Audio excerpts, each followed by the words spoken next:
Indiana Jones, It's a podcast about Indiana Jones. Every movie, 1 minute at a time. Indiana Jones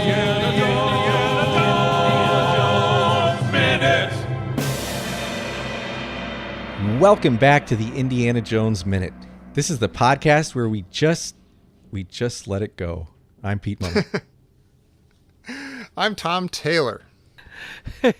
I'm Gerald Christopher St. Nathanianus.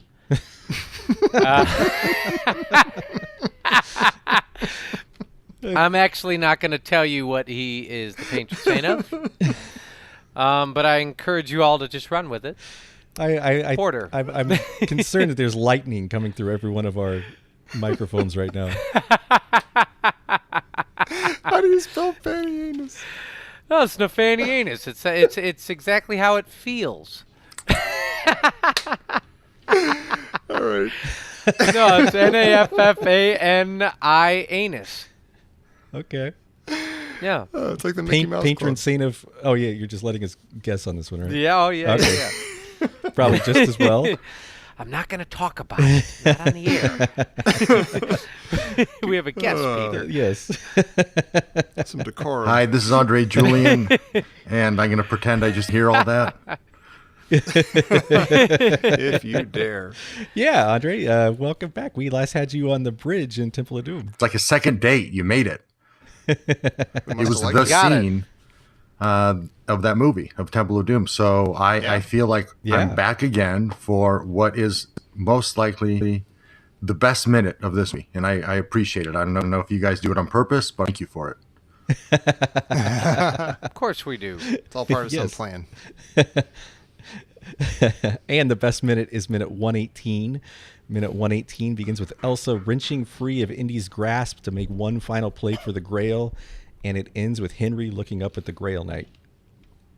At the very beginning of this minute, we see the Grail, and there appears to be a blood stain on the chalice down by the base. Whoa. No. Stop Yes, I swear to God. And I'm wondering, is that from Henry, or is that the real deal? No, that's just the mottled discoloration of Now take a look at it. Yeah. I'm looking at it. It's looked that way the whole time. It's just it's like a crummy old clay thing or something. Now, that might be the real deal if it's been there the whole time.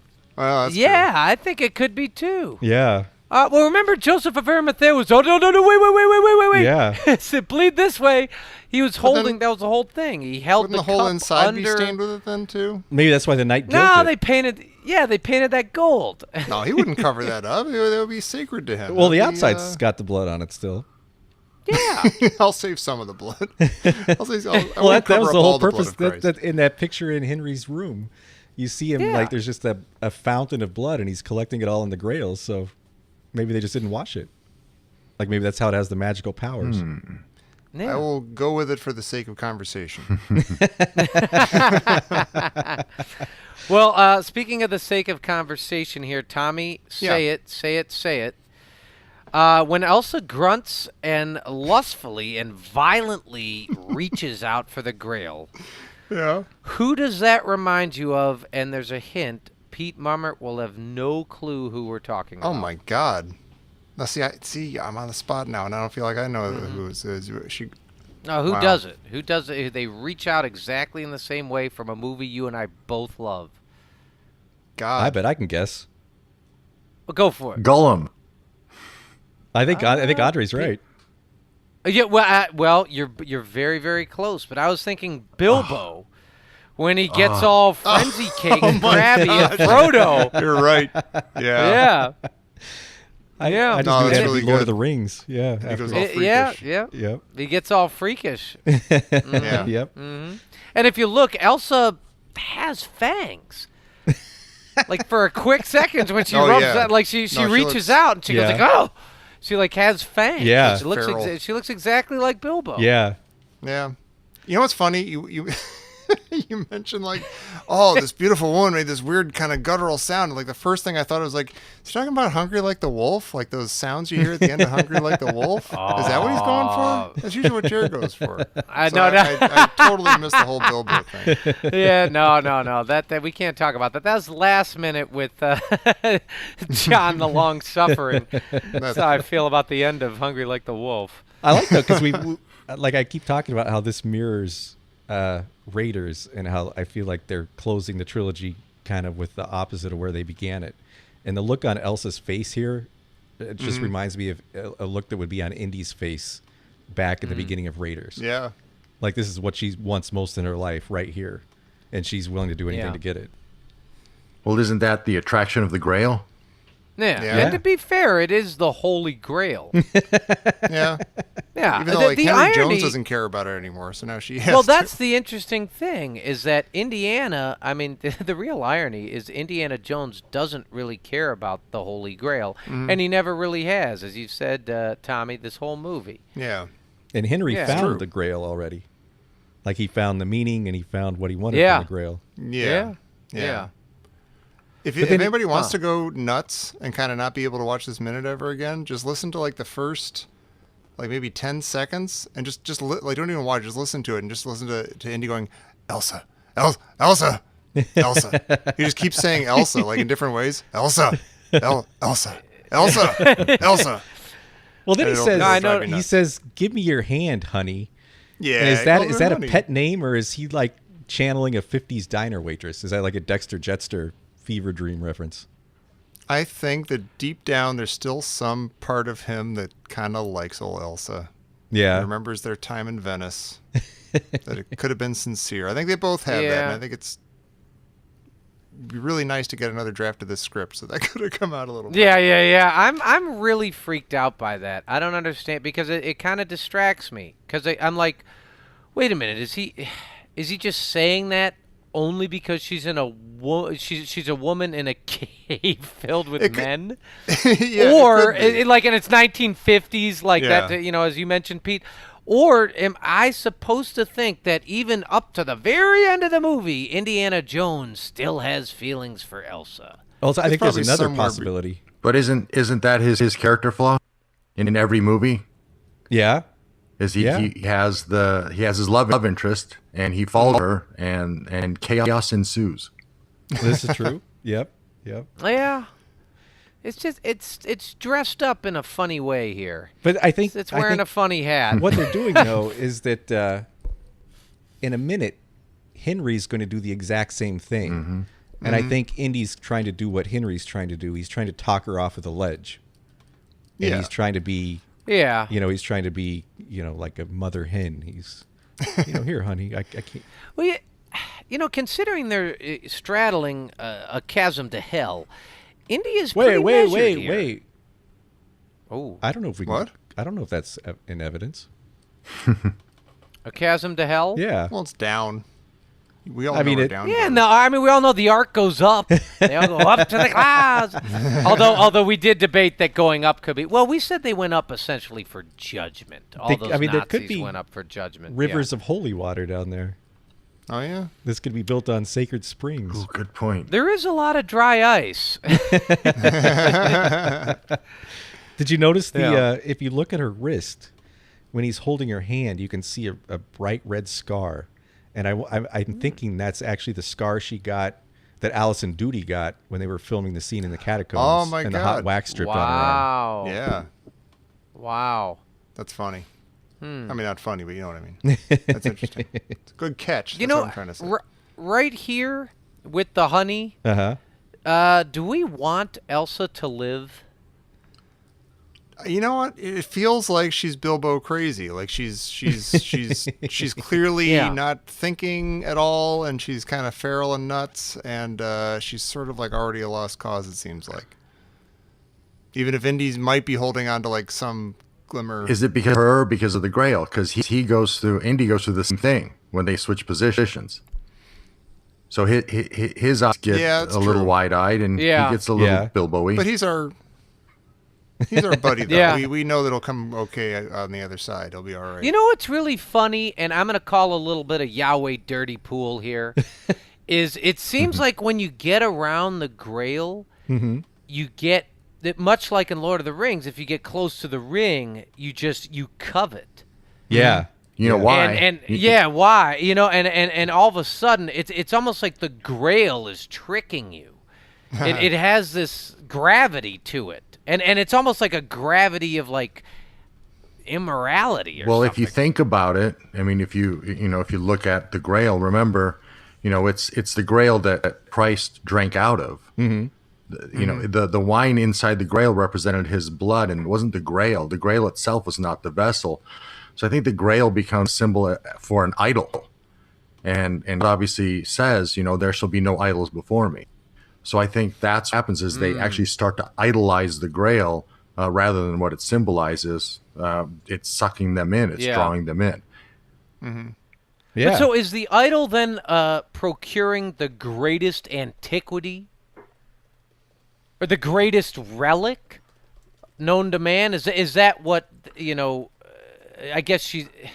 I mean, look, for Donovan, it was everlasting life. Now, for Elsa, because she's an archaeologist, she's like, this is the greatest find ever. Like, I will have the best place in any museum, notoriety as the greatest archaeology who ever lived if I just, walk out of the cave with this thing. Well, I like what you said, Andre, because it does become an idol. And it, like the Grail, almost you imprint on the Grail whatever it is that you most want. Right. And so, like you said, Jerry, it is the Holy Grail of Holy Grails, but it's also the Holy Grail of whatever you want. Like, this is my Holy Grail. Yeah. This is what I want most in life. And you kind of, I think that's interesting because what we see in this scene is everybody kind of ends up with what they most want. Right. Well, I mean, in a way, as you get close to it, it has a certain gravity that tricks you. Or at least it tricks... what's interesting, it tricks some people. It doesn't trick Henry, right? So it's like a coyote Grail. But Indy falls prey to... It's the to proximity. this, right? He didn't fall prey to it when he was holding Elsa. Yeah. Yeah. That's very strange to me because, like, it does come out of nowhere. And, like we've said, like, the first half of this movie, the Grail, like, Indy didn't care at all about it. It was just like, he's trying to find his dad, and the Grail was a total afterthought. And then maybe in the last 10 minutes or something, it's like a means to an end. Like, oh, I got to get the Grail to save my dad. Like, he's never cared about the Grail. And now all of a sudden, he does. Like, he's willing to, like, die to, like, try to get his fingers hooked onto the Grail and stuff. But what's fascinating to me is... I've been the guy who said this whole time, Yahweh alley-oops Indy all the time. He's got his back on everything. He's almost kind of the chosen one here, that sort of thing. And yet here... But you know what? It's annoying because you want him to be you were excited about the idea of Indy being an everyman, and he just sort of like shows up and he does stuff. No, I but know, like if he's but the we chosen see- one, then that's kind of out the window. But there's so many times where he is. Like, he actually is. He actually is the chosen one. Like, He's an action in the movie Temple hero. of Doom. What? He falls from the sky, and they're like, you're the chosen one. to quote Willie, they crashed. Well, here, what's interesting is Yahweh's pulling some funny business on his bro Indy. Well, you think about it, I think you might be onto something because look at this scene. She's the first to die. And so he actually he let her go. So is that part of it too? Is that part of it all of a sudden Indy's not the superhero, that he's fallible? Because he didn't save the girl. Oh, wow. That's interesting. Yeah. Well, let me just throw this out there. Is Elsa in the Wampa Cave? I mean, come on now. She's got the one hand reaching out. Yeah. Oh, I see. I like that. Yeah. Then she's enveloped in white in a moment. Mm-hmm. But she's not upside down, you guys. What's the matter with you? And I think I mentioned this before, but Allison Doody desperately wanted Elsa to live. Oh, right. And she suggested to Spielberg that they had a hand coming out of the rubble at the end. And she said he kept telling her, "No, you're dead. You're dead." And she said, Oh my "So I God. was dead." But I was Wow. wondering, like, from the movie, is it possible she's not dead? Like, is her reading of this scene also possible? Like, if she drank from the Grail inside the temple before she came out here, could she just fall and she'll just be able to crawl right back up? Or else the Grail Knight could go down and like give her a sip from it and revive her, and then they could come up and they could live happily ever after. That's sweet. I don't know. The Grail Knight. What's weird is that she when she falls, like she falls and then like right after that the ledge that Indy's on crumbles.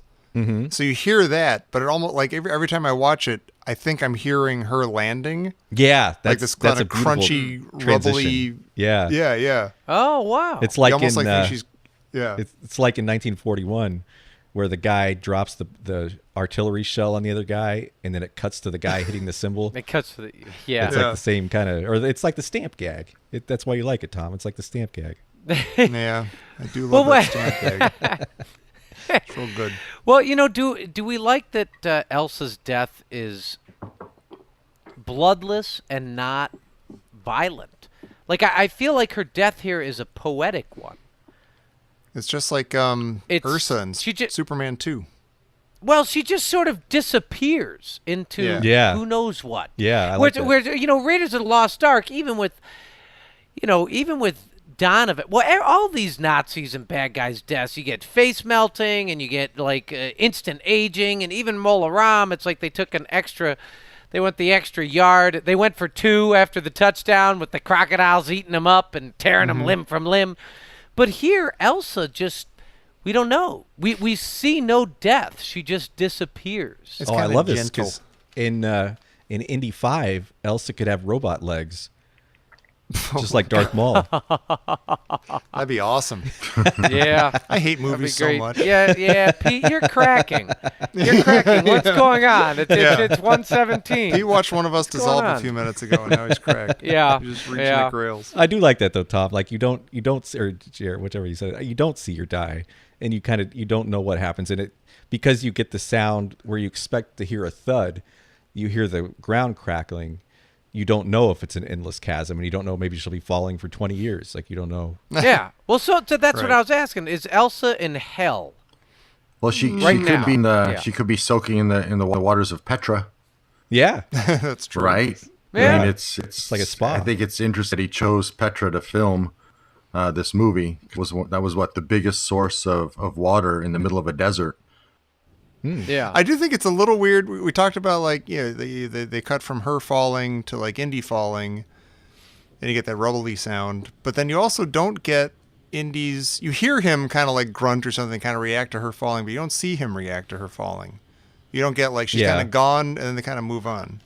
In the back of his mind, do you think that he let her go because first Roger Moore, Sean Connery? There's no way I can compete with 2 James Bonds. Not going to happen. It was just kind of, subconscious he let her slip. He doesn't. He lets out one. Yeah.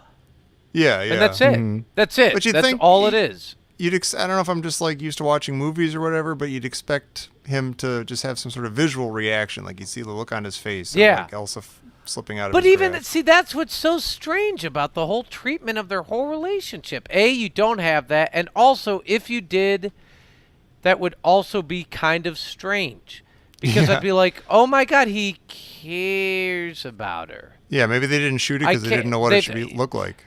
Like, and then what's your you're just like, reaction? oh, To her boy, death? they really fell in love over this long weekend. Yeah. You should be sobbing. It's just exactly. I don't know what would be correct, but Yeah. I'm going to say what is incorrect and what I really don't like at all. Yeah, I'm just going to say it. I really hate how Elsa wiggles her legs in her descent to hell. Oh, really? I like that. Yeah, she does like a woo woo woo woo woo woo woo woo. We'll have fun. Yeah. Otherwise, he'd be, it's just a mannequin. This That's is really weird. Well, Like she's she trying does to keep balance. She does like a weird, like a Yeah? classic, like just sort of a strange pedaling. I kind of like But that. isn't that when you're trying to keep upright and get your bearings about you? It's called flailing. When you're descending but into... no, I mean, she's not flailing as if she's like, oh my God, I'm going to hell. You know what I mean? It's not like that at all. What do you like about it, Tommy? How could you like that? I just don't hate it. I think it's she's goes just completely, emoting while like- she falls. I don't know. Like, I watched it. It goes whoop, whoop, whoop, whoop, just back and forth. Like her legs go completely back and forth. I mean, it looks a little bit like she's a she probably is. doll She's or probably something. on some sort of like platform or rope Yeah, or she something didn't that's have a lot lowering of her down, and range she's of like, motion. kick and flail your arms so it looks like Yeah. you're falling, But it's not. I get what you're saying, Like, but it doesn't bug me. kick and flail your arms, perfectly and parallel, and just a little bit, sort of like you're falling about 15 feet onto cotton. Well, I like it. I got to ask you guys this regarding her falling, because back in the last minute that you guys let me do, and that's when you hear Willie's scream, and so the question is, which is better, Elsa's scream or Willie's scream? I don't think you can compare. I think Willie's is the scream in all of movies. Pretty darn good. Yeah. What about Elsa and a kicking motion? No, apparently. They both have some fantastic screams in different they do. scenes. Yeah. They're really good. Yep. It would just be really, really weird to have sex with somebody who's now in hell. So Why are you insisting that she's in hell? Where's hell coming from? See that as being an Well, where is she? She's on. First of all, she's on the planet Earth. She's like falling into a hole in Earth. That's not the look. That is a supernatural chasm. Allegedly. Yeah. I mean, it might as well be. Everything is so fuzzy in this movie. Yeah, yes. When you watch, like, the cup falls on the ground and the earth splits exactly where the cup lands. It's not just it happens to be an earthquake. There's a fissure where the cup lands. Did the But people on it's- Krypton fall into hell, Jerry, when Krypton was falling apart? But she could also just be falling back into the earth, like she's swallowed Yeah. up from where she was created, from whence she came. Look, but we're rocking this whole like book ending, Raiders of the Lost Ark, where everything goes up into the sky, and the Last Crusade, it's like everybody falls down below. You know us. what? I'm putting my hat in the ring for hell. You convinced me. I think and she's a Nazi. Yeah. I'm wondering, like She's falling to Nuremberg. right now. I want to know right now: is she hanging out with Tote? Well, maybe. Tote wishes he was hanging out with her. Or she could be hanging out with Belloc. Yeah, she could be. I They'd could be see a good. that. I They'd be could see actually a that. nice couple. Yeah, Elsa, you yeah, are yeah. beautiful. Well, so then we get the tables are turned and Indy starts to fall, and his dad with superhuman strength catches him. Yeah. Yeah. Well, so did his dad catch him, or was his dad hanging on to Indy when Indy was hanging on to Elsa? Oh, maybe. Oh, that's a good question.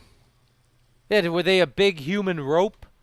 Either way, his dad's gotten really strong. Oh, come on. He's having no He's Sean trouble. Connery. He's complaining about trying to hold James him. Bond. He's doing fine. seriously. He can do anything. See that might be only because he's he's had a couple of sips of Yeah, that's what I'm the wondering. grail water. Yeah, Yeah. now he maybe is superhuman. Yeah. His health bar went all the way up. Yep. But I love that we've got more mirroring that I love here, is that Indy is now presented with a choice, and he can either choose to live his life, or he can choose, a physical object to put in the 4th floor anthropology museum at Cal State Barnett. And he chooses the opposite path that he chose in Raiders. But you know what? If you look at it, I don't know that he made the choice, because he was pretty mesmerized by the Grail. And if you look at it, you'll see that he was reaching for it. And it was only when Henry said, Indiana. Yeah. Yeah. Yeah. So the minute he said Indiana, it finally acknowledged him. That brought him out. So I don't know if it was his choice as much as finally getting the love of his father. Yeah. So that's true. so Yeah. Indy's holy grail was respect, or just even attention. Yeah. his Yeah. dad. Yeah. And the way his dad says it, it's like when you're a little kid and your mom is like very gently trying to wake you up. He's like, Indiana, Indiana. Yeah. Like it's very gentle. It's very serene. And it cuts through all the sound, all the chaos, noise. Yeah. And even the And for camera the stops first time- shaking. Yeah. The camera actually calms down when he says it. Yeah. Yeah. And for the first time, I mean, this is the first time he calls him Indiana. And this is like the way he says it. It's like he breaks a spell. It's like the spell that Indy's been under for all of these movies so far is suddenly broken. And he no longer has to spend his life, being a treasure hunter, a kind of a bad guy. He's come back into the fold. See, I kind of wish that the whole sequence of the last few minutes had worked a little differently because, like a few days ago, we were talking about, Henry seems like he's not as into the Grail as he could be or something. Well, it's because he's into Indy now. He's rediscovered the importance of his son, and that's all true, but it doesn't hit home until right now, which is kind of fine in the movie, even though you have to wait 3 minutes for it in the movie. We have to wait 3 days for it here on this dumb show. But it is I wish that this moment, you got the sense of this moment slightly earlier on or something. Maybe it works fine here. I think I'm all right. I disagree completely. I love that. Okay. Like this is the moment that it finally snaps. Well, I love this moment. I totally love this moment. I think it's fantastic. I guess when you're watching the movie, you're only, everything goes by so fast. You don't have time to worry about like the little beats and everything. Yeah, maybe it works fine this way. So go ahead, Pete. Well, I like, last minute I was talking about how that smile that Henry had on his face when he wakes up reminds me of how they described the Buddha when he first achieved enlightenment. Mm-hmm. And like, then he tells Indy to, like, very calmly, he says, let it go. And I love it. This is a very kind of Eastern thing. He's telling Indy to stop, to let go the world. It could be a Christian thing as well. And to live here in the present where he is and, experience what's around him and experience, the magic of what's happening and to let this object go, let the world go. Pete, I think I have a tear in my eye. Is it even that much of a choice? Because Indy must, like, even if Indy does, it doesn't seem like he can grab the Grail and survive. Like, even if he got a grip on it, his dad's going to drop him. Like, he kind of has to make, like, he's choosing between life and death, not like life with or without the Grail. But if if he grabs the Grail and falls, he can just drink out of it all the way down. And he'll be fine. It is self-filling. And he could give some to Elsa when he finds her. Yeah, exactly. But what's fascinating is you mentioned here. Now, say he went for the Grail, would Henry drop him? Like, actually drop him? Be like, nope, you didn't get it. Yeah, you chose poorly. You failed. Yeah, you failed. This was the minute, this was the minute, Junior. Yeah. Well, I tried. Yeah, exactly. I love you. What's interesting here is, okay, so basically Henry loves Indy here, and he tells him to let it go, and he looks down and he calls him Indiana. Mm-hmm. So does that mean that Elsa didn't have anyone who loved her? Oh, I like that. He called her honey.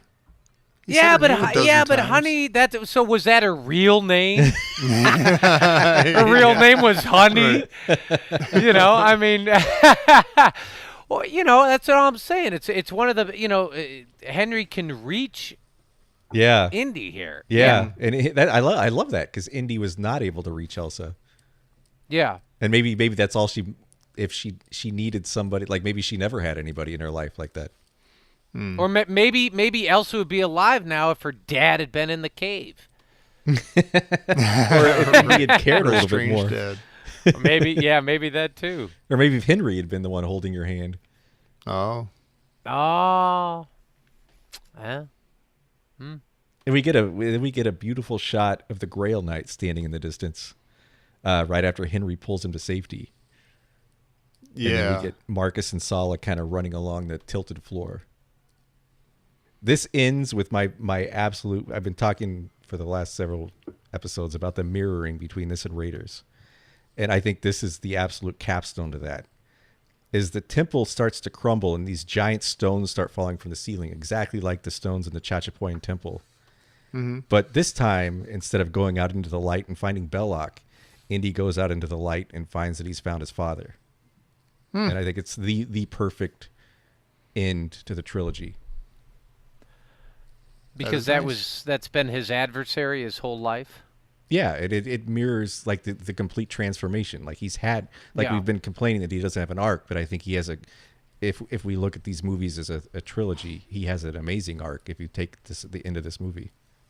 Yeah, Belloc was just. I think Pete wasn't it that you mentioned earlier is that the Grail, his dad was his Grail. The love of his dad was his Grail, and he finally found it. Right. And before, his love was the idol in the Chachapoyan temple, and when he chooses that, he comes out and he finds himself, confronted with an enemy. What's crazy is if had Donovan not kidnapped Henry, they never would have had this opportunity to discover, I guess, repair their relationship. So Donovan was the hero all along. The evil catalyst. Moment of silence. I guess for Donovan. life gives you lemons. You make grail aid. This movie's good. I picture now an alternate ending where the credits end and then you see a book closed and you see Donovan sitting there in a cardigan. Well, folks, looks like Indy found his dad after all.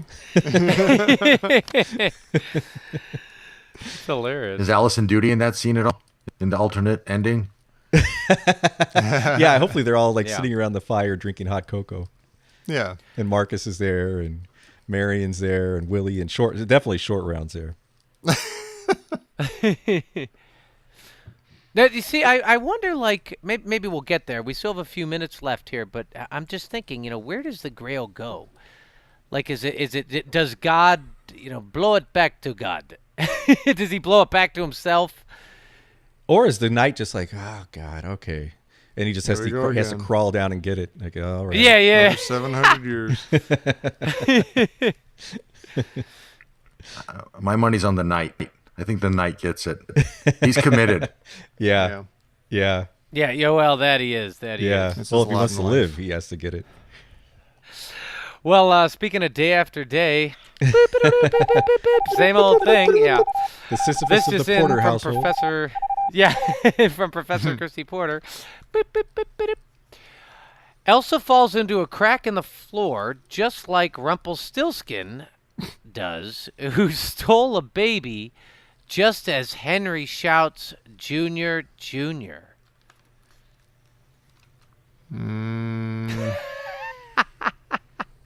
Oh, no. You don't have to send a telegram if you don't have it.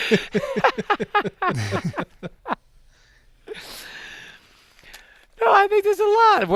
Rumpelstiltskin. Yeah, he falls back into like a chasm. Jerry just said Rumpelstiltskin. He steals a baby. I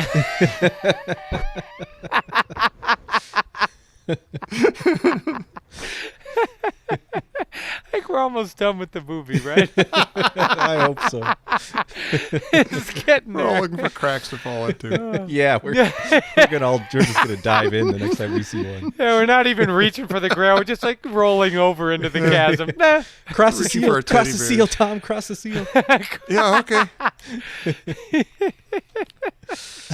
Oh, well. On that note, Andre, thank you for crossing the seal with us. This was fun. No, I appreciate it. Thank you for inviting me back. Yeah, absolutely. One final question for you, Andre. If you have a cup of a carpenter, and now here it is, we have the end of the movie, and would that cup be the best investment ever? Again, it's in the eye of the beholder, right? I think that for Indy, it would have been the worst investment ever because his, as we found it, his grail was his dad. The knight was cursed because he was guarding this idol for 700 years by himself, which is horrible. I would think. Yeah. That's the curse of Sisyphus, where you're just doing the same thing over and over and over every single day. So no, I think it's a horrible investment. I think the cup represents Bitcoin. And it looks good, but probably not a great idea. Well, that's a fantastic answer. Yeah. Now I have a tear in my eye. The worst investment ever. And I like, Very Andre, good. you've told me several times that, what one person's best investment is, or what one person's goal is not somebody else's goal. Like everybody has their own goals, and there's not a right answer. It's what you're looking for in life. And I like that Indy and Elsa chose differently. Yeah, exactly. I didn't ask you beforehand. Is there anything you'd like to plug or anything, Andre? No, just I'd like to plug this show. It's awesome. I really appreciate it. You guys are great. Thank you. Again, old Pete, when he first was telling me about this concept, it seems like decades ago now.